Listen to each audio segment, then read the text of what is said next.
Emily sat alone in her car, watching the rain streak down the windshield like tears her heart hadn't shed yet. She had just said goodbye to Daniel again.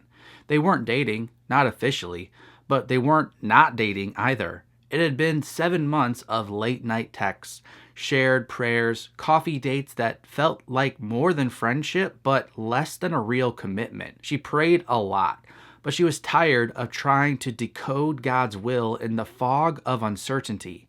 "Lord," she whispered, gripping the steering wheel, "if you want me with Daniel, I need more than feelings. I need clear direction." Here are 6 ways God will direct you to the one. Number 1, mutual interest, commitment, and progression. Emily remembered the first time she met Daniel. They met while volunteering at a college ministry event. His smile was easy, his laugh genuine, and he actually listened when she spoke. They exchanged numbers for ministry stuff, but their messages quickly became personal. But something was missing. Every time Emily tried to bring up where the relationship was going, Daniel would dodge that conversation. "I'm just praying about everything right now," he would say, "trying to guard my heart and yours." But Emily wasn't asking for a proposal, she was just asking for clarity on where this might be headed. Eventually, she began to realize that she was deeply interested in him, but he might only be a little curious about her. One night, after the weekly Bible study they both attended, she gathered her courage. "Daniel," she said, "I care about you, but I need clarity. Are you genuinely interested in building something together? Because if not, I can't keep investing my heart here." Daniel's face fell. After a pause, he said, "I've enjoyed getting to know you, but I don't think I'm ready for more. Not now." It hurt, but it was also a gift. This was the clarity that Emily had been asking God for. Mutual interest, mutual commitment, and mutual progression forward.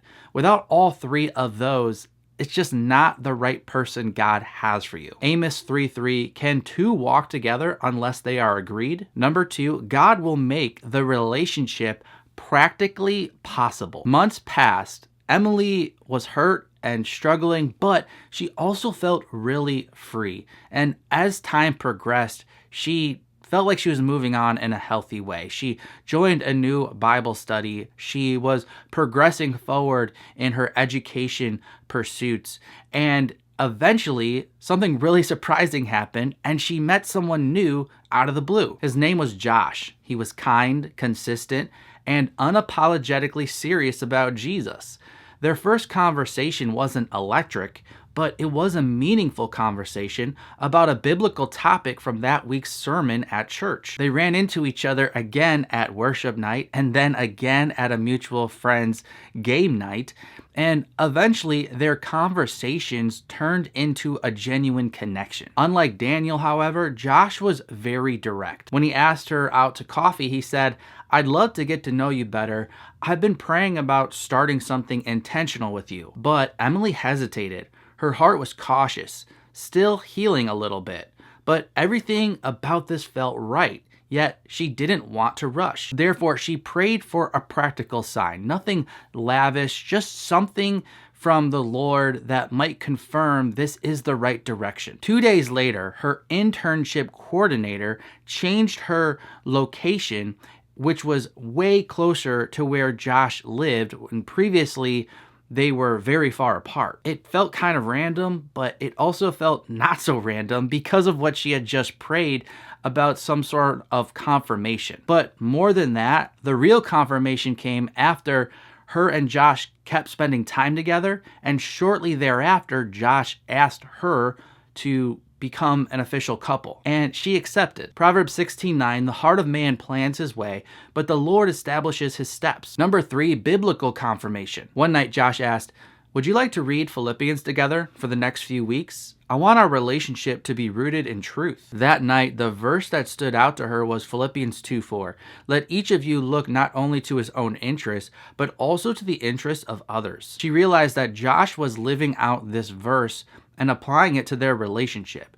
She remembered that when her car broke down, he left work early and went to help her with that situation and didn't need any fanfare. He wasn't looking for a big pat on the back. He was just there to genuinely help. She remembered that when she was anxious before a presentation that she had to give, he prayed with her over the phone. It wasn't a fantasy. It wasn't, God told me you're the one.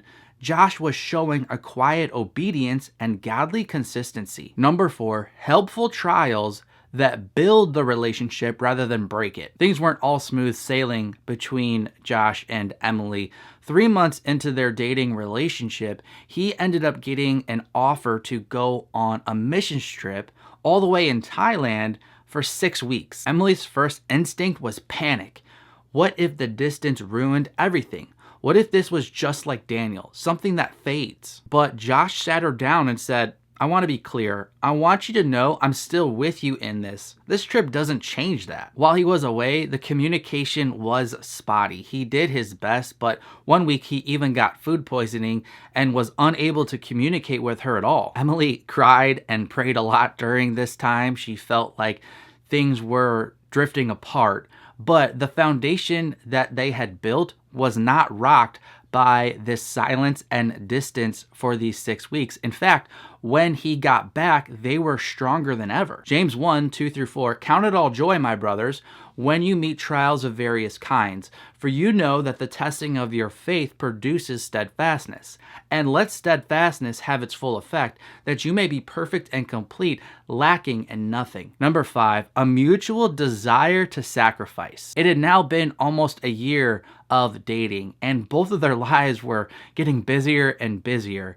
Josh had just graduated and got a new job as a computer engineer, and Emily was finishing up graduate school. She was swamped with work, especially since she had to work on her thesis. But every Friday night, without fail, Josh would show up to her house with her favorite coffee and just sit next to her as she diligently worked on her thesis. He would just sit near her, not distracting her, but also just spending time together in silence. He would read a book or stream something while he had his headphones on. You don't have to be here, she said one night, bleary-eyed from research. I know, he smiled, but I want to be. Relationships aren't built by convenience. They're built by sacrifice. That same week, Emily skipped her weekend plans to attend the launch party of a new ministry at church that Josh had helped start.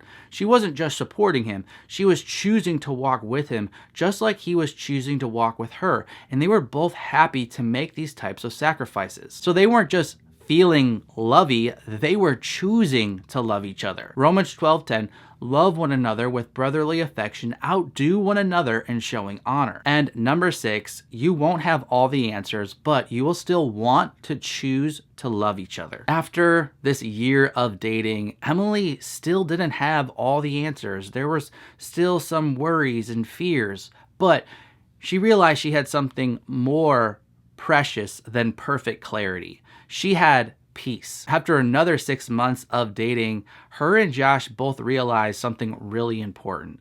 Perfect clarity is never going to come. Eventually, you just have to choose to enter into the unknown with this person that you love. When they both realized they were ready to commit like that to each other, Josh proposed and she said yes. And if you're a Christian single woman who wants to be pursued by a strong, godly man, then you may want to check out my newest book called Invite Him, 16 Rules from Ruth to help your future husband find you. This is a line-by-line Bible study where I help women practically apply the principles in the book of Ruth to help them invite their future husband to pursue them, which is different than pursuing a man. So if that's something that's interesting to you, you can click the link in the description of this video. I'm Mark from ApplyGodsWord.com. Until next time, God bless.